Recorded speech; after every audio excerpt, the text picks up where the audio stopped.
नमस्कार प्यारे साथियों, कैसे हैं आप सभी। उम्मीद करती हूँ बहुत अच्छे होंगे। सभी बच्चे बहुत बेहतरीन होंगे, ज़बरदस्त और बहुत ही ज़्यादा बिंदास होंगे। तो आज सैटरडे है और सैटरडे में आप लोगों का जो क्लासिफिकेशन वाला चैप्टर बचता है उसको मैं आप लोगों को कंप्लीट करवाने वाली हूँ। तो सभी प्यारे साथी क्लास के साथ जुड़ जाइए। क्लास थोड़ा सा लेट है, उसका कारण था थोड़ा सा इंटरनेट थोड़ा सा इशू चल रहा था, उस वजह से जो क्लास थी आपकी थोड़ी सी लेट शुरू हुई है। तो कोई बात नहीं, जल्दी से सभी बच्चे आएँ और एक बार बताएं आप लोग मुझे सुन पा रहे हैं। क्या आप सभी बच्चे मेरी आवाज़ को सुन पा रहे हैं या नहीं? अगर आप लोग मेरी आवाज़ को सुन पा रहे हैं तो थम्स अप आप जल्दी से कर दीजिएगा। ठीक है, जल्दी से आ जाओ सभी बच्चे क्लास के साथ। और क्लास जो है आप लोगों की बस शुरू हो चुकी है। तो आज का जो हमारा टॉपिक रहने वाला है वो होगा क्लासिफिकेशन। बायोलॉजी के अंदर आप लोगों का एक ऐसा टॉपिक जहां से आपको कभी कभी क्वेश्चंस देखने को मिल जाते हैं।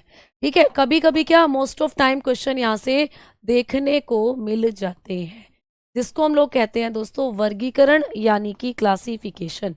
क्या होता है क्लासिफिकेशन, क्या होता है वर्गीकरण, आइए इन सब के बारे में अब हम लोग बात करते हैं। ठीक है, तो गुड आफ्टरनून, गुड इवनिंग, सभी को नमस्कार है, सभी को प्रणाम है। दोस्तों आ जाओ जल्दी से, क्लासिफिकेशन के बारे में हम लोग बातचीत करेंगे, वर्गीकरण के बारे में चीज़ों को पढ़ना शुरू करेंगे। तो जब कभी भी हम लोग इस पृथ्वी पर पाए जाने वाले जीव जंतुओं के बारे में बात करते हैं, पेड़ पौधों के बारे में, अलग अलग जंतुओं के बारे में जब भी बात करते हैं, तो सबके विशिष्ट लक्षण होते हैं। हर किसी जीव के स्पेसिफिक लक्षण होते हैं प्यारे बच्चे। प्लांट टिश्यू भी मैं कराऊंगी आपको, कोई दिक्कत नहीं है, पहले आप क्लासिफिकेशन करें। आज की क्लास में हम क्लासिफिकेशन को लेकर चलेंगे। ठीक है, फिर प्लांट टिश्यू में आपको कराऊंगी। प्लांट टिश्यू में आपको ज़्यादा कुछ नहीं आता, प्लांट टिश्यू के बस आपको नाम पढ़ने हैं जो मैंने आपको बताए थे, और प्लांट टिश्यू से आपको और ज़्यादा डिटेल में क्वेश्चन नहीं बनता। ठीक है बेटा, चलो। तो क्लासिफिकेशन से आप लोगों को कुछ इंपॉर्टेंट चीजें आज की क्लास में बताने वाली हूँ, उन चीजों को समझें आप लोग। ठीक है, तो आप लोगों को जैसा मैंने कहा था कि मैं सैटरडे में जो क्लासिफिकेशन वाला आपका चैप्टर बचा हुआ है इसको कराऊंगी, और जो इसके बाद जो आपका दूसरे टॉपिक बच जाएंगे उनको मैं नेक्स्ट सैटरडे आपको कराऊंगी।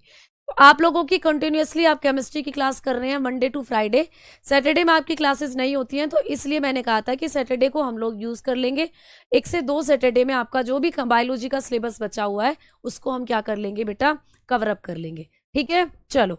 अब हम लोग क्लासिफिकेशन की बात कर रहे हैं, तो वर्गीकरण क्या होता है दोस्तों? जब भी हम जीवधारियों को उनके कैरेक्टरिस्टिक्स के आधार पर क्या करते हैं। एक बच्चा कह रहा है मैम समझ नहीं आता, क्या समझ नहीं आता बेटा, ये बताओ। अभी तो मैंने ऐसा कुछ पढ़ाया नहीं है, अभी तो सारी चीजें आपको बतानी है मुझे। ठीक है, तो सुनते चलो, अच्छे से सुनते चलो, ध्यान से चीजों को देखो। आप लोगों को जब कभी भी किसी भी जीव को उसके लक्षणों के आधार पर उसको अलग अलग तरीके से वर्गीकृत करना है, तो इसी को कहते हैं वर्गीकरण, यानी क्लासिफिकेशन। जैसे आपको मैं दे दूं कुछ सिक्के, मैं आपको कहूं लो बच्चों आपके पास कुछ 10 के सिक्के हैं, कुछ आपके पास 5 के सिक्के हैं, और आपके पास कुछ 2 रुपए के सिक्के हैं। अब मैं आपसे कहूंगी इनमें से 5, जो 5 रुपए के सिक्के हैं उनको अलग करो, जो 10 रुपए के सिक्के हैं उनको अलग करो, और जो 2 रुपए के सिक्के हैं उनको अलग करो। आप क्या करेंगे, उनमें से फिर चीजों को छांटेंगे कि एक तरफ आपने रख दिए 10 रुपए के सिक्के, एक तरफ आपने रख दिए 5 रुपए के सिक्के, एक तरफ आपने रख दिए 2 रुपए के सिक्के। तो आपने उनकी वैल्यू के आधार पर सिक्कों को अलग अलग क्लासीफाई कर दिया। सेम वैसे ही जब हम इस पृथ्वी की बात करते हैं, तो इस पृथ्वी पर ढेरों लाखों अरबों जीव हमें नजर आते हैं, तो हर जीव अपने आप में एक अलग विशेषता रखता है। तो जब हम जीवों को उनकी विशेषता के आधार पर वर्गीकृत करते हैं, इसी को कहा जाता है वर्गीकरण। तो वर्गीकरण क्या होता है दोस्तों? जीवों को उनकी विशेषता के आधार पर, उनकी विशेषता के आधार पर, सब जीवों की विशेषता अलग अलग है। कोई जीव अंडे देता है, कोई जीव बच्चों को जन्म देता है, कोई मांसाहारी है, कोई शाकाहारी है, कोई स्वपोषी है ऑटोट्रोफिक, कोई हेट्रोट्रोफिक है विषमपोषी। सब जीव की जो खास बात है अलग अलग है। तो जीवों को उनकी, आप लोग लिखेंगे दोस्तों, जीवों को उनकी विशेषताओं के आधार पर समूहों में विभाजित करने की क्रिया, समूहों में विभाजित करने की क्रिया। तो जब हम क्या करेंगे, समूहों में विभाजित कर देंगे, विभाजित करने की क्रिया, ठीक है, इसी को क्या कहा जाता है, इसी को कहते हैं वर्गीकरण यानी कि क्लासिफिकेशन। तो क्या होता है दोस्तों वर्गीकरण, जब हम जीवों को उनकी विशेषताओं के आधार पर समूहों में विभाजित करते हैं, ठीक है। चलो लिखो, आगे बढ़ते हैं। तो लिखेंगे ऑर्गेनिज्म डिवाइडेड, इंग्लिश में लिख सकते हैं दोस्तों, organisms divided into groups, into groups, into groups on the basis of their character, basis of their characteristic। तो जब हम इनकी कैरेक्टरिस्टिक्स के आधार पर हम जो क्या करते हैं दोस्तों, जीवों को क्या करते हैं, अलग अलग समूहों में, अलग अलग ग्रुप्स में डिवाइड कर देते हैं, इसी को कहा जाता है क्लासिफिकेशन, वर्गीकरण। ठीक है ना, समझ में आ गई। इसके बाद बेटा कंबाइंड पीडीएफ डल चुकी है, आप एक बार चेक कर ले, कंबाइंड पीडीएफ एप्लीकेशन में डलवा चुकी हूं मैं। तो बायोलॉजी की जो आपकी यकीन बैच में कंबाइंड पीडीएफ है वो डल चुकी है बेटा, क्लियर। अब आओ आगे बात करते हैं। अब हमने पढ़ना है कि मैम जो वर्गीकरण है इसके पिताजी किसको कहा जाता है, जो क्लासिफिकेशन है इसके फादर। आपको कभी भी पूछता है क्लासिफिकेशन फादर कौन है ना, क्लासिफिकेशन के पिताजी किसको कहा जाता है, वर्गीकरण के पिता किसको कहा जाता है। तो ये क्वेश्चन आता है पेपर में, ये इंपॉर्टेंट पॉइंट है, ये आपको पूछा जाता है, who is the father of classification, classification father किसको कहते हैं। आप बताकर चलते हो कैरोलस लीनियस। कौन है दोस्तों, कैरोलस लीनियस। तो कैरोलस लीनियस नाम के एक साइंटिस्ट हैं जिनको हम कार लीनियस भी कह देते हैं, तो कैरोलस भी बोल देते हैं, कैरोलस लीनियस भी बोल देते हैं दोस्तों इनको, और कार्ल लीनियस भी बोल देते हैं। तो कैरोलस लीनियस या कार्ल लीनियस को कहा जाता है क्लासिफिकेशन के पिताजी, ठीक है, फादर ऑफ क्लासिफिकेशन है कैरोलस लीनियस। अच्छा, आपको ये भी पूछा जाता है कि जो वर्गीकरण का अध्ययन होता है उसको क्या कहा जाता है, यानी कि वर्गीकरण के अध्ययन को क्या कहा जाता है।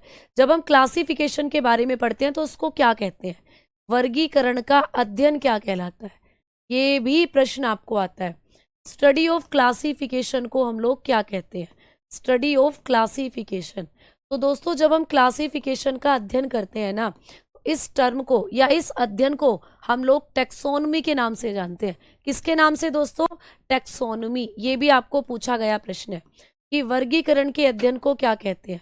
आप लोग बताकर चलते हैं कि भैया टैक्सोनॉमी कहा जाता है वर्गीकरण का अध्ययन, टैक्सोनॉमी, जिसको हम कहते हैं वर्गीकी, जिसको हम कहते हैं दोस्तों वर्गीकी, ठीक है, वर्गीकी। वर्गीकरण का अध्ययन क्या कहलाता है, वर्गीकी कहलाता है, यानी टैक्सोनॉमी। तो कई बार ना ऐसे क्वेश्चन बना है कि जब हम लोग वर्गीकरण के बारे में पढ़ते हैं उसको क्या कहते हैं, तो वर्गीकी किसका अध्ययन है, तो आप बताते हो वर्गीकरण का, ठीक है, वर्गीकी किसका अध्ययन है, वर्गीकरण का। हाँ बेटा, पीडीएफ जो है आपकी पीवाईक्यू क्वेश्चन की, बस उसको भी मैं अपलोड ही करने वाली हूँ, ठीक है। अभी थोड़ा बीच में थोड़ा सा ज़्यादा क्लासेस चल रही थी, इस वजह से थोड़ा ज़्यादा बिजी हो गई हूँ, टाइम नहीं मिल रहा था, संडे में भी क्लासेस हो रही थी, और आपका जो प्यारे बच्चे मतलब जो टाइम था वो मिल नहीं पा रहा था। लेकिन अब मैं थोड़ा सा आपके लिए बिल्कुल इस पीडीएफ को तैयार करूंगी, है ना, पीवाईक्यू क्वेश्चन की। तो आपने कहा कि वर्गीकरण का जो अध्ययन होता है उसको कहा जाता है टैक्सोनॉमी। अब आपको ये भी क्वेश्चन आता है पेपर में कि टैक्सोनॉमी के पिता किसको कहा जाता है, who is the father of taxonomy, ये भी क्वेश्चन आता है दोस्तों। जो टैक्सोनॉमी होती है ना, इसके फादर किसको कहा जाता है, ये भी आपको पूछा जाता है। टैक्सोनॉमी के पिता किसको कहते हैं, तो टैक्सोनॉमी के पिता भी हम लोग इन्हीं को कहते हैं, कैरोलस लीनियस को।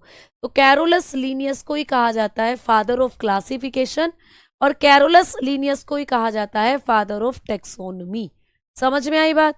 तो दोनों के दोनों फादर यही हैं, कैरोलस लीनियस, ठीक है। तो आओ अब हम बात करते हैं कैरोलस लीनियस के बारे में। बच्चा इनसे बहुत सारे क्वेश्चन आते हैं कैरोलस लीनियस। तो भैया वर्गीकरण के पिताजी भी यही हैं और वर्गीकी के पिताजी भी यही हैं, है ना। आओ आगे बात करते हैं। जो कैरोलस लीनियस हैं दोस्तों, इनके बारे में अब हम लोग बातें करते हैं। जो कैरोलस लीनियस हैं, इनसे कौन कौन से क्वेश्चंस आप लोगों को आते हैं, इस बारे में बात करते हैं, ठीक है। कैरोलस के बारे में आइए बात करते हैं, कैरोलस लीनियस, इनके बारे में आइए बात करते हैं हम लोग। तो दोस्तों जो कैरोलस लीनियस है ना, इसके बारे में मैंने अभी अभी आपको कहा कि इनको क्या कहा जाता है, इनको कहते हैं फादर ऑफ टेक्सोनोमी। आपने पढ़ लिया था ये पॉइंट अभी अभी। इनको कहा जाता है फादर ऑफ टेक्सोनोमी, इनको हम लोग टेक्सोनोमी के पिताजी कहते हैं, यानी इन्हें कहा जाता है वर्गीकी के पिता। इनको हम लोग कहते हैं वर्गीकी के पिता, प्यारे बच्चे। ठीक है, बहुत अच्छा। दूसरा पॉइंट, इन्हीं को कहा जाता है फादर ऑफ क्लासिफिकेशन, है ना, इन्हीं को कहा जाता है फादर ऑफ क्लासिफिकेशन, यानी वर्गीकरण के पिता भी यही हैं। फादर ऑफ क्लासिफिकेशन भी इन्हीं को कहा जाता है ना दोस्तों। वर्गीकरण के पिताजी भी यही है, वर्गीकरण के पिता भी इन्हीं को कहा जाता है, वर्गीकरण के पिता। क्लियर। आगे बात करें तो आप लोगों को कभी भी पूछे कि ये है कैरोलस लीनियस, इनको और किस नाम से जाना जाता है, आप लोग कह के चलते हो कि कैरोलस लीनियस को कहा जाता है आधुनिक वनस्पति विज्ञान के पिता, है ना। जल्दी से बताएं सभी बच्चे, इनको क्या कहा जाता है, आधुनिक वनस्पति विज्ञान के पिता, आधुनिक वनस्पति विज्ञान के पिता। ठीक है, तो आधुनिक वनस्पति विज्ञान के पिता भी हम इन्हीं को कहते हैं, कैरोलस लीनियस को। ठीक है, समझ में आ गई बात। इन्हीं को कहा जाता है father of modern botany, father of modern botany भी हम लोग इन्हीं को कहते हैं, कैरोलस लीनियस को। ठीक है ना बेटा, क्लियर। बेटा टिश्यू वाला टॉपिक हम नेक्स्ट सैटरडे करेंगे, प्लांट टिश्यू वाला टॉपिक हम नेक्स्ट सैटरडे करेंगे। अभी हम कर रहे हैं क्लासिफिकेशन वाला चैप्टर, ठीक है, क्योंकि ये ज्यादा इंपॉर्टेंट है उससे, तो पहले इसको करते हैं। तो इतनी सारी बातें आपको कैरोलस लीनियस के बारे में पढ़नी है, अभी भी और बातें हैं बेटा। कैरोलस लीनियस जो है इनके बारे में, इनकी बुक है उसके बारे में भी क्वेश्चन आता है। तो कैरोलस लीनियस की कुछ किताबें हैं, यहाँ से भी क्वेश्चन आता है। इन्होंने कुछ बुक्स भी बनाई हैं दोस्तों, इनकी कुछ किताबें भी हैं, उनसे भी आपको क्वेश्चन आएगा।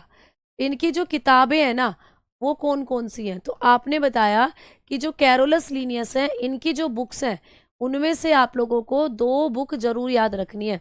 कौन कौन सी, एक तो है सिस्टेमा नेचुरी, ठीक है, ये पूछा गया है, सिस्टेमा नेचुरी, ये किसकी पुस्तक है आपको पूछा गया है। तो सिस्टेमा नेचुरी जो है ये इन्हीं की पुस्तक है, सिस्टेमा नेचुरी, ये पूछा गया है कि ये किसकी पुस्तक है, तो आपने कहा ये पुस्तक है कैरोलस लीनियस की। तो कैरोलस लीनियस की बुक का नाम है सिस्टेमा नेचुरी, और दूसरी है जेनेरा प्लांटेरम, जेनेरा प्लांटेरम, ये भी पूछी गई है, जेनेरा प्लांटेरम। इन्हीं को आप लोग क्या कहते हो, इनकी बुक का नाम है जेनेरा प्लांटेरम, प्लांटेरम, क्योंकि ये बोटनी के पिताजी हैं, इन्होंने प्लांट्स के बारे में भी बुक लिखी जिसको कहते हैं जेनेरा प्लांटेरम, है ना। तो आप लोग बताएंगे यहाँ पर ये हो गया सही। हाँ जी बेटा, एनटीपीसी का सिलेबस कंप्लीट हो चुका है, बिल्कुल। प्रैक्टिस सेट जो है बेटा वो अब नए सिरे से 12 तारीख से चलेंगे, 12 मई से। एनटीपीसी के जो प्रैक्टिस सेट है वो 12 मई से चलेंगे नए सिरे से, ठीक है। चलो, आज काफी टाइम बाद मिले हैं, बिल्कुल। तो आओ अब आगे बात करते हैं हम लोग कि मैडम ये जो है हमारे कैरोलस लीनियस, इन्होंने कुछ किताबें लिखी जिसमें से सिस्टेमा नेचुरी बहुत ज्यादा पूछा जाता है, जेनेरा प्लांटेरम बहुत पूछा जाता है, और एक है स्पीशीज प्लांटेरम, स्पीशीज प्लांटेरम, ये भी आप लोगों को कभी कभी पूछ लिया जाता है, स्पीशीज प्लांटेरम, ठीक है। तो ये चीजें आपको याद रखनी है, स्पीशीज प्लांटेरम। तो ये चीजें हैं जो आप लोगों को पूछी जाएंगी कैरोलस लीनियस के बारे में। मैम क्या खत्म कैरोलस लीनियस, 2-3 बातें और याद रखनी है अभी, आ जाओ। क्या क्या चीजें हैं जो याद रखनी है बेटा, कैरोलस लीनियस ने 2 और महत्वपूर्ण चीजें करी थी। कैरोलस लीनियस ने दिया था द्विजगत वर्गीकरण, ये पूछा जाता है पेपर में, 2 जगत वर्गीकरण को किसने दिया, 2 जगत वर्गीकरण यानी कि 2 किंगडम क्लासिफिकेशन, ये क्या है और ये किसने दिया, इस पर क्वेश्चन आते हैं। 2 किंगडम क्लासिफिकेशन को किसने दिया था, ये आपसे पूछा जाता है। तो 2 जगत वर्गीकरण देने वाले जो वैज्ञानिक थे ये भी थे कैरोलस लीनियस। देखो बेटा, जब पृथ्वी पर पाए जाने वाले जीवों को क्लासिफाई किया जा रहा था, है ना, उनको वर्गीकृत किया जा रहा था, तो कैरोलस लीनियस ने सबसे पहले ये साहस दिखाया था, है ना। कैरोलस लीनियस ने ही क्या करा, सबसे पहले जज्बा दिखाया था। इन्होंने कहा था कि मैं बताऊंगा कि इस पृथ्वी पर जितने भी जीव हैं उनको कैसे कैसे बांटा जाएगा। तो अभी साइंटिस्ट चिंता में थे, टेंशन में थे, भरपूर टेंशन में कि भैया इतने सारे जीव, इनको कैसे बांट दिया जाए, इनको कैसे वर्गीकृत करें। तो ये जो कैरोलस लीनियस थे, इन्होंने क्या कहा बेटा, इन्होंने कहा कि ऐसा करो, इस पृथ्वी पर जितने भी जीव है ना उनको दो भागों में बांट दो। जो प्रकाश संश्लेषण करते हैं, जो अपना खाना खुद बनाते हैं, उनको तो पादप में रख दो, और जो अपना खाना खुद नहीं बनाते उनको जंतुओं में रख दो। तो सबसे पहले इस पृथ्वी पर पादप और जंतुओं को अलग करने का काम, पादप और जंतुओं को वर्गीकृत करने का काम इन्होंने करा था, कैरोलस लीनियस ने। तो यही था द्विनाम द्विजगत वर्गीकरण। तो ये किसने दिया, ये पूछा जाता है आपको पेपर में, बहुत बार आया हुआ है, इंपॉर्टेंट है दोस्तों। आपको कभी भी पूछे दो जगत वर्गीकरण किसने दिया था, आप बताओगे कैरोलस लीनियस ने दिया था। ठीक है, कैरोलस लीनियस, ठीक है, was given to kingdom classification. तो इन्होंने क्या करा था, टू किंगडम क्लासिफिकेशन को दिया था दोस्तों। ठीक है, टू किंगडम क्लासिफिकेशन किसने दिया, कैरोलस लीनियस ने 1758 में दिया था दोस्तों, याद रखना 1758। ठीक है, तो आप लोग बताओगे लीनियस जी ने, आपने बताना है कि लीनियस जी जो है इन्होंने क्या करा था, लीनियस ने दो जगत वर्गीकरण दिया था, दो जगत वर्गीकरण। क्वेश्चन आता है कि किसने दो जगत वर्गीकरण को दिया, आप लोग बताएंगे इन्होंने दिया था, कैरोलस लीनियस ने। ठीक है ना, कब दिया था तो बताकर चलते हो, 1758 में दिया था। आओ आगे बात करते हैं, क्या था ये वर्गीकरण। इन्होंने क्या करा था कि जीवों को दो भागों में बांटा, जीवों को दो भागों में, है ना, दो भागों में बांटा था दोस्तों, दो भागों में वर्गीकृत किया। इन्होंने जीवों को कितने भागों में वर्गीकृत किया था, आप बताओगे दो भागों में वर्गीकृत किया था। ठीक है, वर्गीकृत किया था। ये दो भाग कौन कौन से थे, तो लिखना divided organism into two part, divided organism. भैया ऑर्गेनिज्म को कितने भागों में बांटा था, इनटू टू पार्ट्स, दो भागों में बांटा था दोस्तों। और ये दो भाग कौन कौन से थे, पेपर में आता है कि कैरोलस लीनियस ने इस पृथ्वी पर सबसे पहले जो जीवों का वर्गीकरण करा था वो किस आधार पर करा था, तो इन्होंने कहा था भाई दो दो भागों में बांट लो, बस दो जगत बना दो। एक प्लांट का जगत बना दो भैया, पेड़ पौधों का, जो कि क्या करते हैं, जो प्रकाश संश्लेषण करते हैं उनको पादप जगत में रख दो, और जो प्रकाश संश्लेषण नहीं करते उनको एनिमल जगत में रख दो, जंतु जगत में। तो हम लोग कहाँ आए थे, जंतु में। हम कोई प्रकाश संश्लेषण करते हैं क्या, नहीं, पेड़ पौधे करते हैं वो तो प्रकाश संश्लेषण, उनको रख दिया था पादप में पेड़ पौधों को, और हमें जंतुओं को रख दिया था एनिमल वर्ग में। इसी को कहते हैं दो जगत वर्गीकरण। ये किसने दिया था, ये दिया था कैरोलस लीनियस ने। क्या मैम ये बहुत ज्यादा पॉपुलर हुआ, हाँ पॉपुलर तो बहुत हुआ, इसीलिए पेपर में आता है, लेकिन ये क्लासिफिकेशन ज्यादा दिन तक नहीं चला। क्यों नहीं चला, क्योंकि कुछ और साइंटिस्ट आए और उन्होंने कहा ऐसा नहीं हो सकता कि इस पूरी पृथ्वी पर जितने भी जीव है उनको पादप और जंतुओं में बांट दो, पादप और जंतुओं में बांट दो, या जो प्रकाश संश्लेषण करते हैं उनको प्लांट कह दो, जो नहीं करते उनको जंतु कह दो। ऐसा नहीं हो सकता, हमारे पास कुछ और तरीके के जीव भी हैं, जैसे जीवाणु, बैक्टीरिया, उनको कहाँ रखोगे तुम, बैक्टीरिया को प्लांट में रखोगे या जंतुओं में रखोगे, तो इसीलिए इनका ये क्लासिफिकेशन फेल हो गया था। ये जो दो जगत वर्गीकरण था ये दोस्तों क्या था, फेल था, फेल। लेकिन फिर भी आपको पेपर में बनता है, ये फेल था दोस्तों, फेल, असफल था। ठीक है, असफलता, फेल हो गया था ये, लेकिन फिर भी आपको पेपर में पूछा जाता है कि दो जगत वर्गीकरण को किसने दिया। बेटा कंप्लीट पीडीएफ डल चुकी है, मैंने डलवा दी है। ठीक, आओ आगे बात करते हैं, क्लियर। आओ अब बढ़ते हैं आगे की तरफ कि कैरोलस लीनियस ने और क्या काम करा। तो एक तो दो जगत वर्गीकरण दिया ही इन्होंने, और एक और अंतिम काम इनके बारे में आप पढ़ोगे कि इन्होंने दिया था दो नाम जगत, दो नाम पद्धति को भी इन्होंने दिया था, द्विनाम पद्धति, यानी कि बाय नॉमेनक्लेचर, बाय नॉमेनक्लेचर, इसको भी देने वाले कौन थे, तो बाय नॉमेनक्लेचर को भी देने वाले थे यही कैरोलस लीनियस। तो दो दो नंबर इनका फेवरेट था कैरोलस लीनियस का, इनके नाम में भी दो नंबर आ रहे हैं, कैरोलस और लीनियस, तो मतलब दो नंबर इनका फेवरेट था। तो इन्होंने क्या करा, दो जगत वर्गीकरण दिया, है ना, और 2 नाम पद्धति दी। मैम 2 नाम पद्धति मतलब बाय नोमेनक्लेचर, इसका मतलब इन्होंने कहा कि जीवों के 2 वैज्ञानिक नाम, जब भी हम जीवों के वैज्ञानिक नाम रखेंगे ना तो वो 2 शब्दों में रखे जाएंगे। तो इसको पहले लिख लो। द्विनाम पद्धति को किसने दिया ये भी पूछा जाता है, तो बताते हो कैरोलस लीनियस ने। ये भी पूछा जाता है कि कैरोलस लीनियस किसने दिया था द्विनाम पद्धति को, तो कैरोलस लीनियस ने दिया। आप बताकर चलते हो किसने दिया था दोस्तों, कैरोलस लीनियस ने। तो अभी आप इनके नाम को लिख चुके हो। कैरोलस लीनियस जो थे उन्होंने ही द्विनाम पद्धति को भी दिया था दोस्तों। ठीक है, अब आगे बात कर लेते हैं। मैम क्या थी द्विनाम पद्धति, इन्होंने कहा था कि जीवों के वैज्ञानिक नाम, ये क्वेश्चन आ जाता है बेटा, ये क्वेश्चन पेपर में आ जाता है कि द्विनाम पद्धति क्या है, या इस पद्धति के अनुसार जीवों का नाम कैसे रखा जाता है।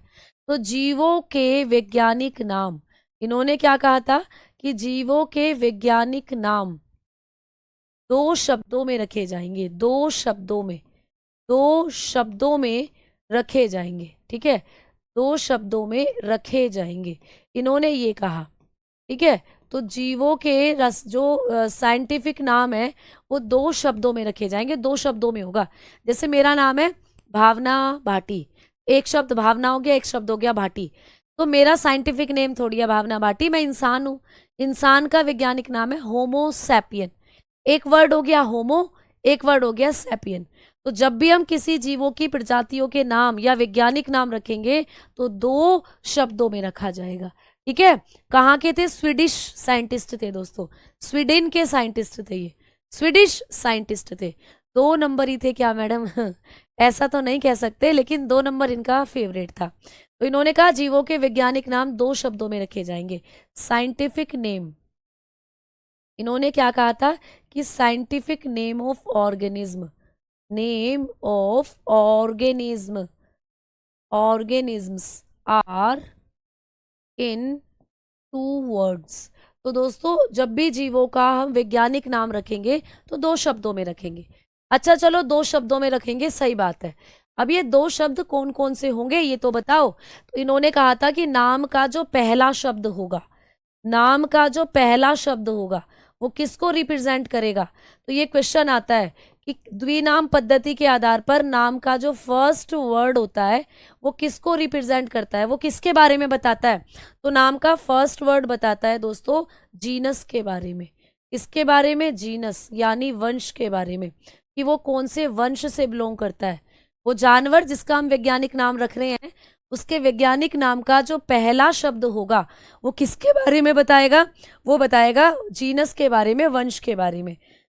और मैम नाम का जो दूसरा शब्द होगा वो किसके बारे में बताएगा, नाम का जो दूसरा शब्द होगा, ठीक है, नाम का जो दूसरा शब्द होगा वो हमें किसके बारे में बताएगा, सेकंड जो वर्ड होगा नाम का, सेकंड वर्ड हमें वो किसके बारे में बताएगा। तो आप बताकर चलेंगे कि वो बताएगा हमारी स्पीशीज के बारे में, वो बताएगा दोस्तों स्पीशीज यानी कि जाति या प्रजाति के बारे में। तो ये आपको पूछा जाता है पेपर में कि कैरोलस लीनियस के अनुसार द्विनाम पद्धति में जब जीवों के वैज्ञानिक नामकरण किए जाते हैं तो नाम का पहला शब्द किसको बताता है, नाम का दूसरा शब्द किसको बताता है। आपने कहा कि नाम का पहला शब्द तो वंश को बताता है और नाम का दूसरा शब्द जाति को बताता है। कैसे बताता है, चलो फॉर एग्जाम्पल, जैसे कि हम लोग उदाहरण के तौर पर पढ़ते हैं, एग्जाम्पल के तौर पर पढ़ेंगे कि दोस्तों आपने देखा मानव जो होता है, मानव है ना, आपने देखा जो मानव है यानी कि ह्यूमन।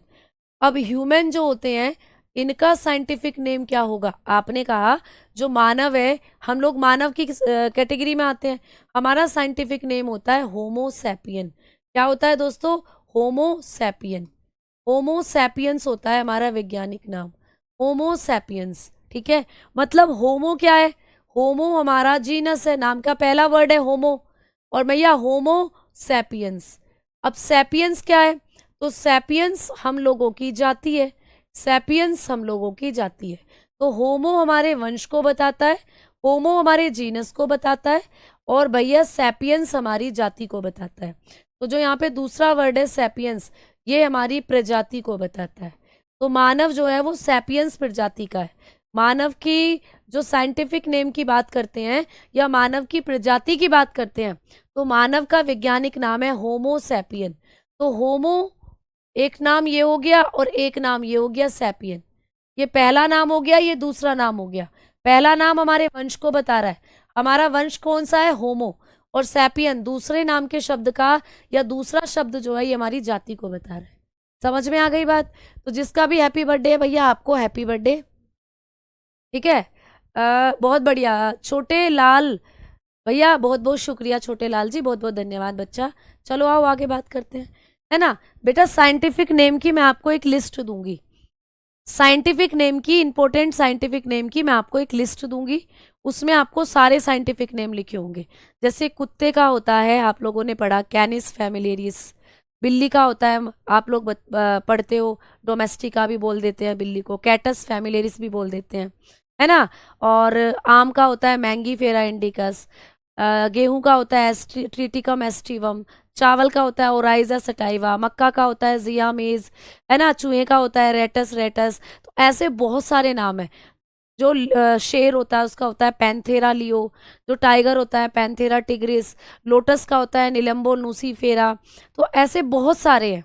तो इनकी मैं आप लोगों को क्या दूंगी, इनमें समझाना कुछ नहीं है, बस साइंटिफिक नेम है, उनको आपको याद करना है। तो वो मैं आप लोगों को एक वर्कशीट दूंगी या पीडीएफ में अटैच कर कर एक लिस्ट दूंगी पूरी, वहां पे आपको सारे नाम मिल जाएंगे, scientific name, important scientific name. ठीक है, क्लियर है ना। चलो आओ आगे बात करते हैं। अब हम लोगों ने पढ़ना है कि मैडम जी ये जो आपने हमें चीजें बता दी हैं, द्विनाम पद्धति, दो जगत वर्गीकरण, ये सब कैरोलस लीनियस ने दिए थे। बिल्कुल ये सारे फैक्ट हमारी समझ में आ गए। अब आगे लेकर चलो। अब हम लोग बात करने वाले हैं दोस्तों, जब द्विनाम पद्धति फेल हो गई, जब द्विनाम पद्धति फेल हो गई बेटा, तो फिर आई उसके बाद क्या, उसके बाद आई तीन जगत वर्गीकरण।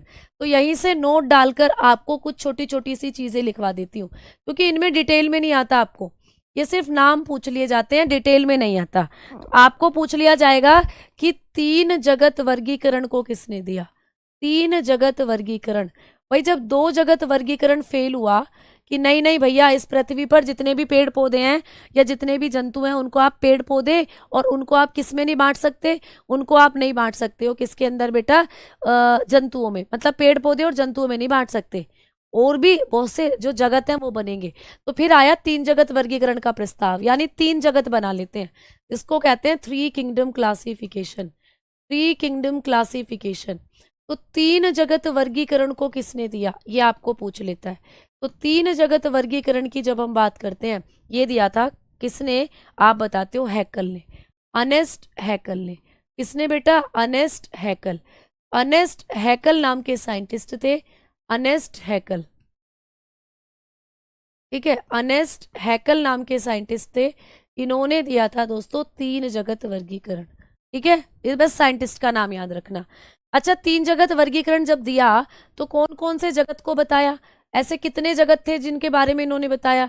जैसे दो जगत में तो दो ही जगत बताए थे, पादप जगत और जंतु जगत। यहाँ जब तीन जगत की बात हुई तो कौन कौन से जगत को बताया, तो इन्होंने कहा कि एक जगत तो बना लेते हैं दोस्तों मोनेरा, है ना, एक जगत तो बना लेते हैं मोनेरा, और एक दो वही रह जाएंगे जो प्लांट होते हैं और जो भैया एनिमल होते हैं, जो प्लांट होते हैं और जो भैया एनिमल होते हैं। यानी कि पादप हो जाएंगे, जंतु हो जाएंगे और मोनेरा हो जाएंगे। मोनेरा यानी कि बैक्टीरिया, ये हो जाएगा। तो ये तीन जगत वर्गीकरण इन्होंने दे दिया था, इन्होंने दे दिया। ठीक है, क्लियर। रिया क्या बोल रही है बेटा, ठीक है, आ जाओ आगे बात करते हैं। अब ये भी फेल हुआ भैया, ये भी फेल हो गया, वैज्ञानिक आते रहे और अपने अपने मत रखते रहे, ये सिस्टम भी फेल। अब ये सिस्टम भी फेल हुआ तो भैया इसके बाद आया चार जगत वर्गीकरण, इसके बाद आया चार जगत वर्गीकरण। ये भी क्वेश्चन आएगा आपको कि भैया चार जगत वर्गीकरण किसने दिया। आ जाओ भाई बात करते हैं अब चार जगत वर्गीकरण की। चार जगत वर्गीकरण को किसने दिया, फोर किंगडम क्लासिफिकेशन को किसने दिया। आप लोग बताकर चलते हैं कि फोर किंगडम क्लासिफिकेशन जो था इसको देने का जो काम करा था वो किसने किया था? 4 किंगडम क्लासिफिकेशन को देने का काम करा, आप बताते हो, कोपलैंड ने। किसने बेटा? कोपलैंड। तो फिर आए कोपलैंड नाम के साइंटिस्ट, कोपलैंड, इनका नाम याद रखना, कोपलैंड। इन्होंने क्या करा था? इन्होंने दिया था 4 जगत वर्गीकरण। तो पेपर में ऐसे पूछ लेगा कि 4 जगत वर्गीकरण को किसने दिया था। अब 4 जगत वर्गीकरण जब इन्होंने दिया तो कौन कौन से 4 जगत के बारे में इन्होंने बताया? कौन कौन से 4 जगत थे जिनको इन्होंने बताया? एक दूसरे की कॉपी करते जा रहे थे सब। देखो, एक दूसरे की कॉपी करते जा रहे थे। सबसे पहले ये 2 आ गए थे, इन दोनों को रखकर अपना एक दे दिया इन्होंने, अर्नेस्ट हैकल ने। अब जब 4 जगत आया तो इन तीनों को रखकर अपना एक और दे दिया। तो इन्होंने कहा ऐसा कर लेते हैं कि मोनेरा भी रहेगा और एक और ले लेते हैं, प्रोटिस्टा। प्रोटिस्टा जगत को भी रख लेते हैं, प्रोटिस्टा, ठीक है, प्रोटिस्टा, इसको भी रख लेते हैं। और 2 यही रहेंगे, प्लांट और एनिमल। 2 यही रहेंगे, पादप और जंतु, पादप और जंतु। तो भैया वही 3 है जो ऊपर आपको दिख रहे हैं, बस एक अपना जोड़ दिया और बना दिया 4 जगत वर्गीकरण। देखो, तो सबसे पहले ये दोनों खोजे गए, इन दोनों को फेल कर कर इन्होंने, अर्नेस्ट हैकल ने बोला मोनेरा और जोड़ो, जोड़ दिया। फिर इनके हैकल के इसको गलत बताया किसने? कोपलैंड ने, और कहा नहीं नहीं ऐसे बनाओ, 4 इस तरीके से जोड़ो। इन्होंने कहा नहीं नहीं भाई ऐसे करो कि 4 जोड़ो। ठंड लगने लग गई मुझे, इतनी तेज एसी चल रहा है। तो इन्होंने कहा कि 4, रोंगटे खड़े हो गए देखो, इन्होंने कहा कि 4 जगत बनाओ, मोनेरा, प्रोटिस्टा, प्लांट और एनिमल, ये बनाकर रखो। अब भैया इनको भी कहाँ शांति मिली, इनका भी जो 4 जगत वर्गीकरण था वो हो गया फेल, वो हो गया असफल। एक के बाद एक सिस्टम असफल हो रहा था। अब मैदान में कूदे 5 जगत वर्गीकरण को लेकर अर्नेस्ट हैकल, है ना।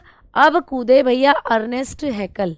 अब दोस्तों अर्नेस्ट हैकल जो है ना, ये ही आप लोगों का क्या होता है अच्छा, सम्राट ठाकुर जी बेटा, बहुत बहुत शुक्रिया, है ना। अच्छा, यहाँ मैंने मोनेरा कर दिया, इसको चेंज कर लेना बेटा, मोनेरा को, मोनेरा चौथे में आया था बिल्कुल। यहाँ आप लोगों को प्रोटिस्टा ही लिखना है, ठीक है, प्रोटिस्टा, यहाँ लिखना है आपको प्रोटिस्टा, प्रोटिस्टा। मोनेरा चौथे में आया था, बिल्कुल सही बात, ये मिस हो गई थी चीज यहाँ। तो यहाँ पे लिखना 3 जगत वर्गीकरण में प्रोटिस्टा, प्लांट और एनिमल, इनको रखा।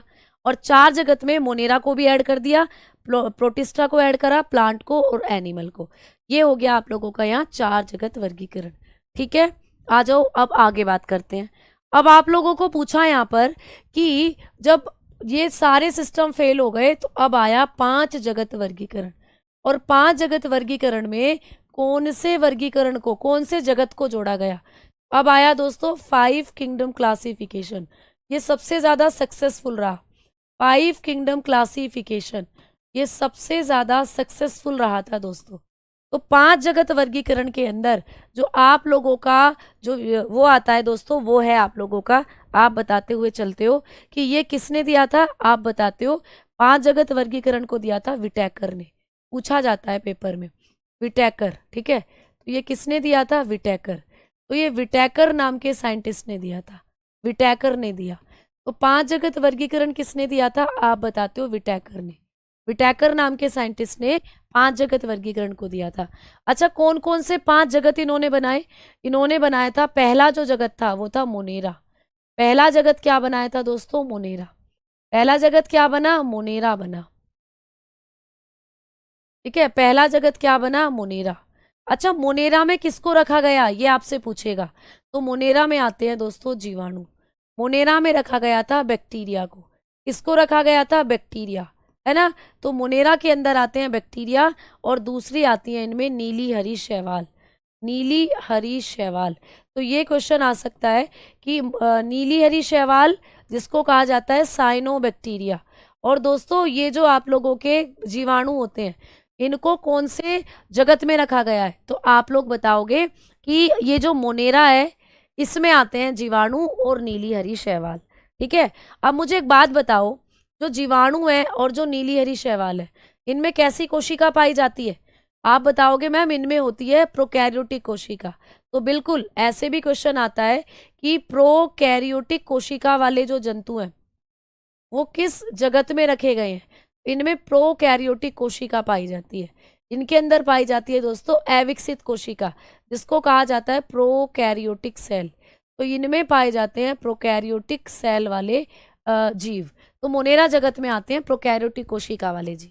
ठीक है, और ये कैसे जीव हैं दोस्तों? ये एक कोशिकीय जीव है ना। आपने देखा कि एक कोशिकीय होते हैं भैया, बैक्टीरिया की कोशिका एक ही है, तो ये होते हैं एक कोशिकीय जीव, सिंगल सेल्यूलर है, एक कोशिकीय जीव है दोस्तों, यानी कि सिंगल सेल्यूलर होते हैं ये हैं सिंगल सेल्यूलर। आपको ये पेपर में पूछे जाएंगे सारे पॉइंट कि मोनेरा जगत में किसको रखा है। आपने कहा जीवाणु और नीलीहरी शैवाल को। जीवाणु और नीलीहरी शैवाल में कैसी कोशिका पाई जाती है? प्रोकैरियोटिक कोशिका। ये कैसे जीव हैं? तो आपने कहा एक कोशिकीय जीव है। तो पहले जगत के बारे में ये सारी खास बात आपको पूछी जाएंगी पेपर में। ठीक है, अब चलते हैं। क्वेश्चन ऐसे ही आएगा कि मोनेरा जगत में निम्नलिखित में से जीवाणु को किस जगत में रखा है? आप कहोगे मोनेरा में। ठीक है, आपको पूछेगा कि जो नीलीहरी शैवाल है उन्हें किस जगत में रखा गया है? 5 जगत प्रणाली के किस जगत में रखा है? तो नीलीहरी शैवाल को भी यहीं रखा है। पूछेगा कि मोनेरा जगत में किस प्रकार की कोशिका वाले जीव आते हैं? आपने कहा प्रोकैरियोटिक कोशिका वाले जीव। और कैसे जीव आते हैं? आपने कहा एक कोशिकीय जीव आते हैं। तो ये एक कोशिकीय प्रोकैरियोटिक जीव होते हैं मोनेरा में जो आते हैं। अब दूसरा जगत कौन सा था 5 जगत प्रणाली का? दूसरा जगत था दोस्तों प्रोटिस्टा। प्रोटिस्टा दूसरा जगत था प्रोटिस्टा। अच्छा, जो प्रोटिस्टा जगत था, प्रोटिस्टा में कैसे जीवों को रखा गया था? तो प्रोटिस्टा जगत में भी सारे के सारे एक कोशिकीय जीव थे, मतलब एक ही कोशिका से बने हुए थे सारे के सारे। ये भी एक कोशिकीय थे, जैसे आपके मोनेरा में थे ना एक कोशिकीय, वैसे ही इसमें भी रखा गया एक कोशिकीय जीवों को। ठीक है, एक कोशिकीय जीव आते हैं इसके अंदर। ठीक है, इसमें भी कैसे जीव आते हैं? एक कोशिकीय जीव, यानी यूनिसेल्यूलर। या तो यूनिसेल्यूलर बोल दो या बोल दो सिंगल सेल्यूलर, एक ही बात है ना। अब मैम ये जो हमारे प्रोटिस्टा जगत के जंतु थे इनमें कोशिका कैसी थी? देखो यहाँ पर तो कोशिका पाई जाती थी प्रोकैरियोटिक। आप पढ़कर आ चुके हो ना यूकैरियोटिक प्रोकैरियोटिक कोशिका को, है ना। आप पढ़कर आ चुके हो ना प्रोकैरियोटिक यूकैरियोटिक कोशिका को। तो बेटा यहाँ पर जो आपकी मोनेरा है, मोनेरा में तो प्रोकैरियोटिक सेल है, लेकिन प्रोटिस्टा में पूछे तो याद रखना एक कोशिकीय जीव है, लेकिन कोशिका यहाँ पर यूकैरियोटिक। कोशिका कौन सी देखने को मिलती है? यूकैरियोटिक। तो यूकैरियोटिक कोशिका इनके अंदर पाई जाती है। इनमें क्या पाई जाती है? यूकैरियोटिक कोशिका पाई जाती है। ये पूछा जाता है आपको कि प्रोटिस्टा जगत के जंतुओं में कैसी कोशिका पाई जाती है? आप बताते हो यूकैरियोटिक सेल। यूकैरियोटिक सेल इनके अंदर पाई जाती है। अच्छा मैम एग्जाम्पल बताओ। एग्जाम्पल यहाँ पर आते हैं अमीबा। उदाहरण के तौर पर बात करी तो अमीबा। अमीबा किस जगत से संबंधित है? 5 जगत प्रणाली में जो अमीबा होता है ये आप लोगों का आता है प्रोटिस्टा जगत में। अमीबा हो गया दोस्तों, पैरामीशियम हो गया, पैरामीशियम। ठीक है, आपने बताया पैरामीशियम हो गया। ठीक, पैरामीशियम। तो ये आप लोगों के किस में आते हैं? ये आते हैं आप लोगों के प्रोटिस्टा जगत में। ठीक है, अमीबा, पैरामीशियम, यूग्लिना भी आप लिख सकते हो, यूग्लिना। ठीक है, यूग्लिना। तो ये आ जाते हैं आपके प्रोटिस्टा जगत में। तो इसकी खास बातें ये हैं। अब भैया देखो एक चीज बताती हूँ, जो ये मोनेरा जगत है ना केवल इसमें आएगी प्रोकैरियोटिक सेल। मोनेरा जगत में केवल मोनेरा जगत ऐसा है जहां पर प्रोकैरियोटिक कोशिका वाले जंतु मिलते हैं। बाकी आगे जितने भी 4 जगत पढ़ रहे हो ना उनमें सब में यूकैरियोटिक सेल देखने को मिलती है। तो कौन से 5 जगत प्रणाली में कौन से जगत में प्रोकैरियोटिक सेल पाई जाती है? आप बताकर चलना कि केवल मोनेरा जगत ऐसा है जिसमें प्रोकैरियोटिक सेल होती है। बाकी सभी के सभी जो हैं इनमें यूकैरियोटिक सेल है। देखो ये लिख दिया मैंने यूकैरियोटिक सेल। और अब आगे जितने भी पढ़ोगे ना सब में यूकैरियोटिक सेल है। तो आओ अगला तीसरे नंबर का जगत पढ़ते हैं दोस्तों। तीसरे नंबर का जगत था फंजाई। ये इस खास बात थी बेटा, फंजाई कवक जो 5 जगत प्रणाली थी इसमें तीसरे नंबर पर कौन से जगत को जोड़ा? इसी को जोड़ा था, फंजाई को। तो 5 जगत प्रणाली में जो तीसरा जगत रखा गया था वो फंजाई को रखा गया था, कवक को। तो कवक कैसे होते हैं? कवक एक कोशिकीय भी हो सकते हैं, एक कोशिकीय यानी एक कोशिका से भी बने हो सकते हैं, और दोस्तों बहुकोशिकीय भी हो सकते हैं, यानी यहाँ दोनों तरीके की चीजें आ जाएंगी। एक कोशिकीय भी हो सकते हैं और बहुकोशिकीय, ठीक है, यानी कि यूनिसेल्यूलर भी हो सकते हैं, यानी एक कोशिका से भी बने हो सकते हैं, और मल्टी सेल्यूलर भी हो सकते हैं। अब चाहे एक कोशिका से बने हुए हो, ठीक है, मल्टी सेल्यूलर, चाहे एक कोशिका से बने हो या बहुत सारी कोशिकाओं से बने हो, इनमें कोशिका कौन सी पाई जाएगी? मैंने कहा था कि कोशिका तो यहाँ आपको यूकैरियोटिक ही देखने को मिलेगी। भैया अब तो सभी में यूकैरियोटिक सेल ही देखने को मिलेगी। इनके अंदर भी आपको कौन सी कोशिका पाई जाती है? यूकैरियोटिक कोशिका।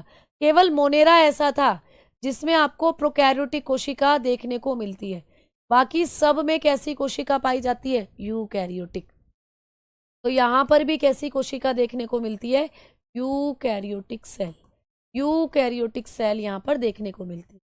अब मैम बात करते हैं किसकी? बात करते हैं एग्जाम्पल की। आपने देखा ईस्ट, एग्जाम्पल के तौर पर बात करोगे ईस्ट की बेटा, खमीर एक कवक होता है ना। एग्जाम्पल के तौर पर बात करी मशरूम, मशरूम क्या होता है? एक कवक होता है।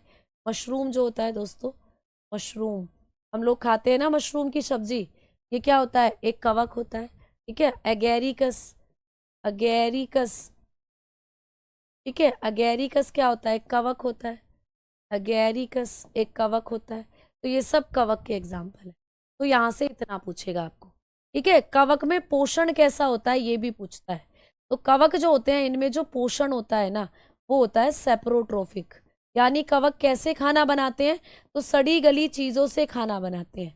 तो कवक में पोषण कैसा होता है आप बताते हो? सेप्रोट्रोफिक होता है।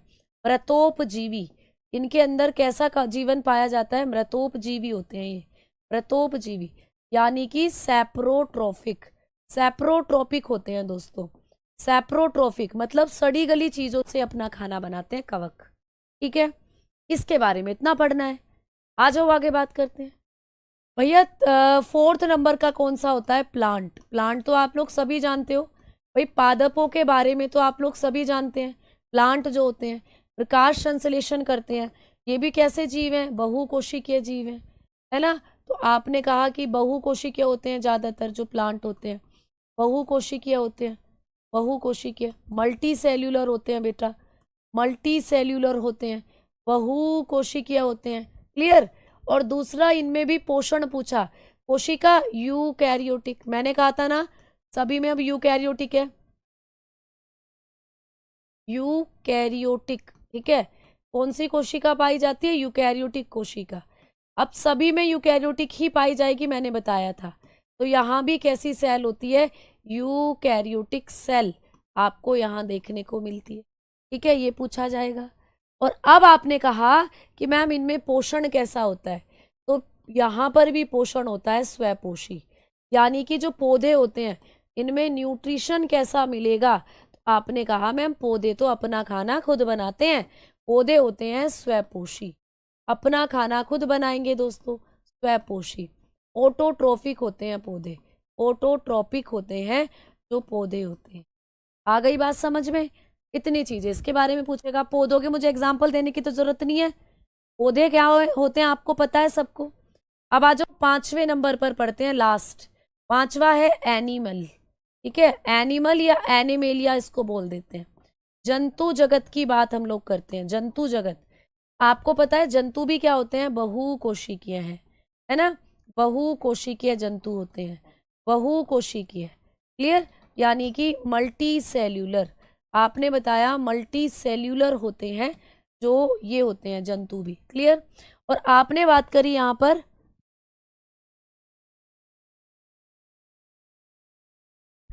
बहुकोशिकीय होते हैं, और आपने कहा यहाँ पर इनके अंदर पोषण कौन सा होता है? आपने कहा ये होते हैं हेट्रोट्रोपिक, ये होते हैं परपोषी, दूसरों पर डिपेंड रहते हैं अपने खाने के लिए, ये होते हैं हेट्रोट्रोपिक दोस्तों। कैसे होते हैं? हेट्रोट्रोपिक होते हैं, परपोषी होते हैं। समझ में आ गई बात? ठीक है। तो बात ये जो जगह ये था क्लासिफिकेशन, यहाँ से इस टॉपिक से जो क्वेश्चन बनेंगे वो यहीं से आप लोगों के बनेंगे। ठीक है प्यारे बच्चों। तो ये सारा क्लासिफिकेशन के अंदर अब तक दिल्ली पुलिस में जो क्वेश्चन आपको पूछे हैं वो लगभग इसी कंटेंट से आप लोगों को पूछे गए हैं। तो ये सारी चीजें आप अच्छे से इसको एक बार देख लीजिएगा, अच्छे से इसको पढ़ लीजिएगा। मिलेंगे हम अगले टॉपिक के साथ अगले सैटरडे में प्यारे बच्चे। हाँ यूपीएसआई के लिए कर सकते हो, बिल्कुल हो जाएगा, कोई दिक्कत नहीं है। ठीक है तो अगले हम लोग बनेंगे प्यारे बच्चे। अब हम मिलेंगे नेक्स्ट क्लास में, नेक्स्ट सैटरडे में, नेक्स्ट टॉपिक के साथ, इकोलॉजी वाला चैप्टर जो है। ठीक है और ऑर्थ्रोपोडा और मोलस्का जो है इनके जस्ट एग्जाम्पल आपको याद करने हैं, इनके बेस्ट एग्जाम्पल आपको याद करने हैं, इनकी डिटेल आपको बिल्कुल याद नहीं करनी। तो जब मैं आप लोगों को बताऊंगी सारी चीजें बेटा, जब मैं आप लोगों को ये वाली वर्कशीट दूंगी ना, बोटेनिकल ये नाम वाली, साइंटिफिक नेम वाली है ना, तो आप लोगों को वहाँ मोलस्का के एग्जाम्पल, आपको ऑर्थ्रोपोडा के एग्जाम्पल, ये भी सारी चीजें बताऊंगी। ठीक है तो धन्यवाद, नमस्कार, जय हिंद, जय भारत।